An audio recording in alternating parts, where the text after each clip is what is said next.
हम देखते हैं कि बिजनेस कम्युनिकेशन क्या होता है। Business communication is basically the sharing of information between people within an organisation and this type of communication is performed for the commercial benefit of the organisation. होता क्या है कि होती ये भी कम्युनिकेशन ही है, जैसे हमने सिंपल कम्युनिकेशन पढ़ी है, होती ये भी शेयरिंग ऑफ आइडियाज़ ही है।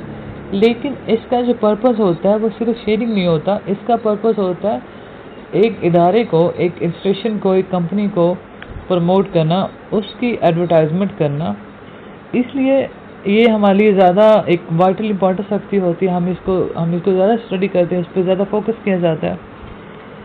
जैसा कि हम जानते हैं कि कम्युनिकेशन की और भी बहुत सी किस्में होती हैं, और भी इसकी बहुत सी टाइप्स होती है। For example, it can be verbal, it can be oral, it can be written, it can be business, it can be simple communication, कुछ भी हो सकता है। लेकिन रिटन जो कम्युनिकेशन होती है वो सबसे ज़्यादा इम्पॉर्टेंट होती है, और उसकी वजह ये है कि ये ज़्यादातर एडवर्टाइजमेंट में हम देखते हैं कि यूज़ हो रही होती है। फॉर एग्ज़ाम्पल, हमारे जो मैगज़ीन्स होते हैं उसमें एडवर्टाइजमेंट रिटन होती है। हमारे जो वॉल चॉकिंग होती है वो रिटन कम्युनिकेशन होती है, वो रिटन एडवर्टाइजमेंट होती है। आपके पैनाफ्लेक्स लगे होते हैं कंपनीज़ के, ये जो इशारात चल रहे होते हैं, ये जो इशारात लगे होते हैं बल्कि वो रिटन होते हैं। डिफरेंट काइंड्स ऑफ लोगोज होते हैं, वो भी रिटन होते हैं। मोटिव्स होते हैं, वो भी रिटन होते हैं। तो इस चीज़ का इस जो बिजनेस कम्युनिकेशन है, इसमें रिटन कम्युनिकेशन का बड़ी अहमियत है, उसको सबसे ज़्यादा यूज़ किया जाता है। इसलिए आज हम उसको ज़्यादा स्टडी करेंगे। रिटन कम्युनिकेशन बेसिकली इसके 3 पार्ट्स होते हैं। तो जो बेसिक पर्पस होता है रिटन कम्युनिकेशन का, वो होता है to attract the attention of the people, कि लोगों की अटेंशन को अपने अट्रैक्ट करना होता है। आपने अपने प्रोडक्ट को इतना अट्रैक्टिव बना के पेश करना होता है कि लोग आपकी प्रोडक्ट उसको ख़रीद लें, या वो फिर आपकी कंपनी का विज़िट करें। इस तरह एक बिज़नेस चेन बन जाती है जो कस्टमर, डीलर और सेलर के दरमियान बनती चल जाती है। फिर वो जितनी लंबी चेन होगी, जितने ज़्यादा आप लोग अट्रैक्ट करेंगे, वो आपकी कंपनी के लिए उतना ही फ़ायदे की होता है।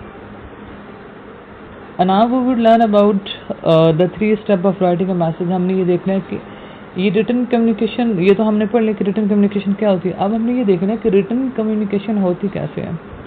So basically written communication involves 3 steps. First of all it involves planning, जिसे हम प्लानिंग का बिजनेस मैसेज कहते हैं। Second one is writing a business message, and third one is completing a business message. तो पहले स्टेप में आपने क्या करना है? पहले स्टेप में आपने मैसेज को प्लान करना है। आपने मैसेज लिखना नहीं है, आपने प्लान करना है। आपने सिचुएशन को एनालाइज करना है कि आप किस सिचुएशन में लिख रहे हैं, आपके पास सिचुएशन कौन सी है। सबसे पहले प्लानिंग के बिजनेस मैसेज में आपने देखना है कि हम किस सिचुएशन में लिख रहे हैं, हम किस सिचुएशन में अपना जो मैसेज है वो कन्वे करना चाह रहे हैं। तो उसके लिए आपने सबसे पहले सिचुएशन को एनालाइज करना है। आपने देख लेना है कि हमारी ऑडियंस कैसी है, हमारी ऑडियंस की नीड्स कौन सी हैं, और हम कौन सी लैंग्वेज का इस्तेमाल करेंगे, हम कौन सा कंटेंट पेश करेंगे, हम कौन सा मोटिव पेश करेंगे।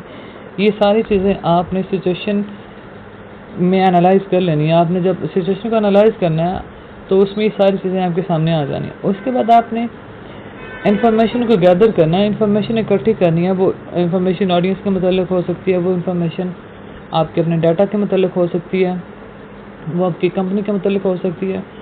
आपने वो सारी इन्फॉर्मेशन गैदर कर लेनी है। उसके बाद आपने मीडियम चूज़ करना है कि हमने कौन से मीडियम के थ्रू अपनी इन्फॉर्मेशन कन्वे करनी है।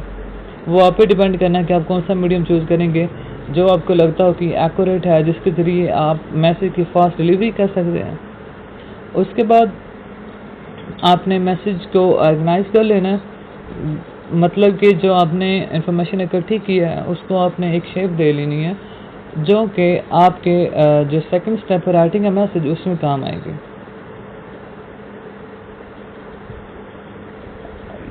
ये हमारे पास है कि आपने सिचुएशन को एनालाइज कैसे करना है, जो कि इसको हम डिटेल से नेक्स्ट लेक्चर में पढ़ेंगे। For example, developing audience profile, अपने ऑडियंस की प्रोफाइल बना लेनी है वगैरह वगैरह। Gather information. अपने इंफॉर्मेशन को डिलीवर करने से पहले ये देख लेना कि क्या हमारी इंफॉर्मेशन एक्यूरेट है, क्या हमारी इंफॉर्मेशन एथिकल है, कोई ऐसी बात तो नहीं है जो कि ऑडियंस को अच्छी ना लगे, जो उनको नागवार गुजरे, जो उनकी पसंद के मुताबिक ना हो। या आपने देख लेना कि हमारी इंफॉर्मेशन जो है वो इतनी वैलिड है या नहीं है। उसके बाद मीडियम आ जाता है, वो आप कोई भी चूज़ कर सकते हैं। ओरल मीडियम होता है, रिटन कम्युनिकेशन होता है, विजुअल कम्युनिकेशन होता है, इलेक्ट्रॉनिक कम्युनिकेशन होता है, वगैरह वगैरह। उसके बाद आपने क्या करना है, आपने ऑर्गेनाइज कर लेना है। उसमें आपने देख लेना है कि आपने कौन सी अप्रोच यूज़ करनी है। आया आपने डायरेक्ट अप्रोच यूज़ करनी है, इनडायरेक्ट अप्रोच यूज़ करनी है, या कोई भी जो आपको लगे कि इसके ज़रिए आप एक्यूरेटली अपना इंफॉर्मेशन कन्वे कर सकते हैं। इसके बाद हमारे पास आता है writing a business message. Writing का जो पोर्शन है इसमें बेसिकली हमारे पास दो चीज़ें हैं। फर्स्ट ऑफ ऑल है कि adopt to your audience need. आपने इस चीज़ का ख्याल रखना है कि आप जो इन्फॉर्मेशन दे रहे हैं वो आपकी ऑडियंस की नीड्स के अकॉर्डिंग होनी चाहिए। ऐसा नहीं है कि उन्हें फॉर एग्जांपल आईफोन की ज़रूरत है और आप उनको इन्फॉर्मेशन दे रहे हैं गैलेक्सी की, ऐसा नहीं हो। आपको वही इन्फॉर्मेशन देनी चाहिए जो इन्फॉर्मेशन वो लेना चाह रहे हैं, जो इन्फॉर्मेशन उनकी ज़रूरत है, जो उनकी ख्वाहिश है, जो उनकी पसंद है, उसी के अकॉर्डिंग आपने वो इन्फॉर्मेशन उनको कन्वे करनी है। और ये हमें पता कैसे चलेगा, ये हमें पता चलेगा फर्स्ट स्टेप में, जहाँ हमने सिचुएशन को इन्वॉल्व किया, एनालाइज किया था, जहाँ हमने देखा था कि ऑडियंस हमारी कौन सी है, वो उनका कॉन्टेक्ट क्या है, उनकी अपीयरेंस क्या है, उनकी एज, उनका एज फैक्टर क्या है, या फिर उनका फाइनेंशियल स्टेटस क्या है। इन सारी चीज़ों से हमें पता चल जाता है कि एक जो बंदा है उसकी विशेज़ कैसी होंगी, उसकी डिज़ायर कैसी होंगी, या उसकी नीड्स कैसी होंगी। फॉर एग्जांपल एक सिंपल सी बात है, आपको पता है एक अमीर आदमी की जो डिज़ायर होगी वो भी लग्जरी होती है, या फिर उसका जो लाइफस्टाइल होता है वो लग्जरी होता है।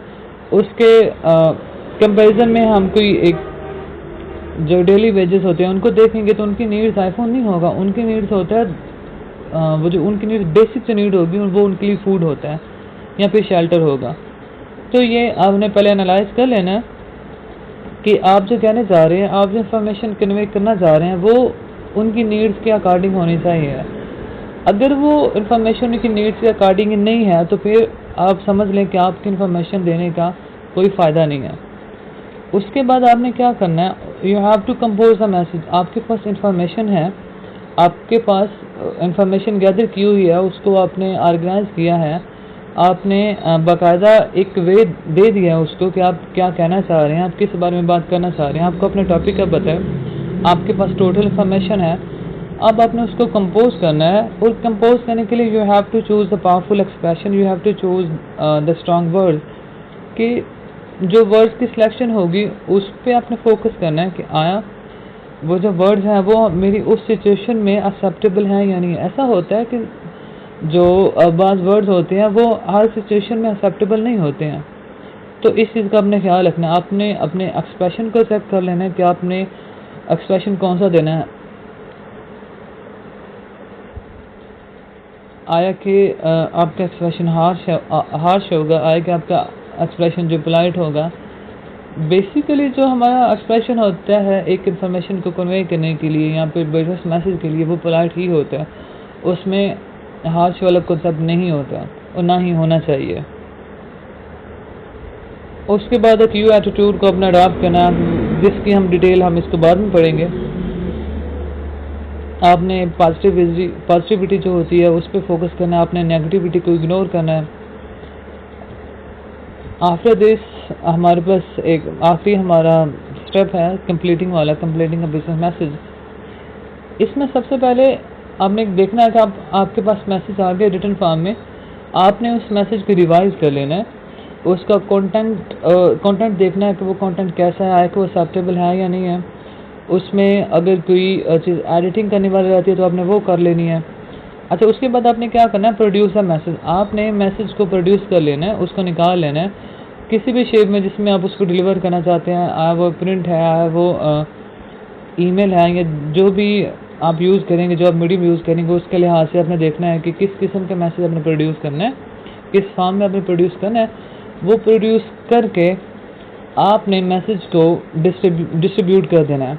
डिस्ट्रीब्यूट करने से पहले आप उसकी प्रूफ रीडिंग कर सकते हैं। प्रूफ रीडिंग मतलब कि आपने उसको डिटेल से स्टडी करना है, उसमें अगर कोई स्पेलिंग मिस्टेक है, अगर उसमें कोई लेआउट मिस्टेक है, अगर उसमें कोई ग्रामेटिकल मिस्टेक है या कुछ भी मिस्टेक है, तो आपने उसको एक दफ़ा चेक कर लेना है। उसके बाद आपने मैसेज को कन्वे कर देना है, आपने डिस्ट्रीब्यूट कर देना है। अब आपकी ऑडियंस पे होगा कि वो उस मैसेज को एक्सेप्ट करती है या फिर उस पर क्या रिएक्शन देती है, उनका रिएक्शन कैसा होता है, उनका रिएक्शन पॉजिटिव होगा या नेगेटिव होगा।